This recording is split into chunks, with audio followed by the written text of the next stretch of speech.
ముస్లింలకు రంజాన్ మాసంలో ఇఫ్తార్ విందులు వంటివి ఇచ్చే రాజకీయ నాయకులు ఒక్కరు కూడా అయ్యప్ప స్వాములకు అన్నప్రసాద వితరణ చేయటం లేదు. కారణమేమిటంటే వాళ్లకు ఉండేలాగా మనకు మతపరమైన ఓటు బ్యాంక్ లేదు. మనకు కూడా హిందూ ఓటు బ్యాంక్ అనేది అవసరం. ఓటు అనగానే కులాల వారీగా విచ్ఛిన్నమవటంతో రాజకీయ నాయకులు దీన్ని అలసుగా తీసుకొని మనల్ని వాడుకుంటూ ఉన్నారు.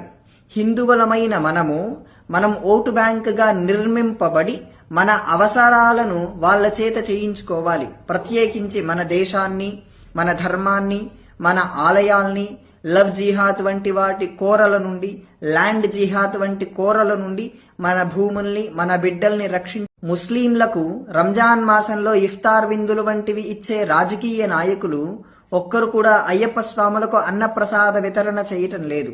కారణమేమిటంటే వాళ్లకు ఉండేలాగా మనకు మతపరమైన ఓటు బ్యాంక్ లేదు.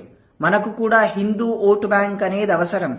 ఓటు అనగానే కులాల వారీగా విచ్ఛిన్నమవటంతో రాజకీయ నాయకులు దీన్ని అలసుగా తీసుకొని మనల్ని వాడుకుంటూ ఉన్నారు.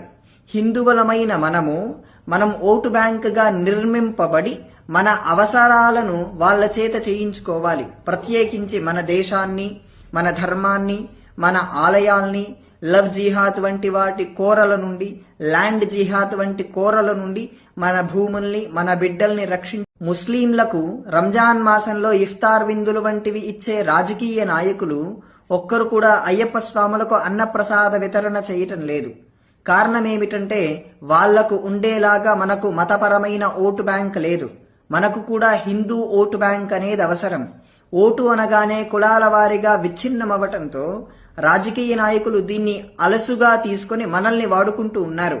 హిందువులమైన మనం ఓటు బ్యాంకుగా నిర్మింపబడి మన అవసరాలను వాళ్ళ చేత చేయించుకోవాలి. ప్రత్యేకించి మన దేశాన్ని, మన ధర్మాన్ని, మన ఆలయాల్ని, లవ్ జిహాద్ వంటి వాటి కోరల నుండి, ల్యాండ్ జిహాద్ వంటి కోరల నుండి మన భూముల్ని, మన బిడ్డల్ని ముస్లింలకు రంజాన్ మాసంలో ఇఫ్తార్ విందులు వంటివి ఇచ్చే రాజకీయ నాయకులు ఒక్కరు కూడా అయ్యప్ప స్వాములకు అన్నప్రసాద వితరణ చేయటం లేదు.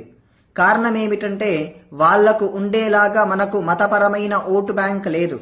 మనకు కూడా హిందూ ఓటు బ్యాంక్ అనేది అవసరం. ఓటు అనగానే కులాల వారీగా విచ్ఛిన్నమవటంతో రాజకీయ నాయకులు దీన్ని అలసుగా తీసుకొని మనల్ని వాడుకుంటూ ఉన్నారు.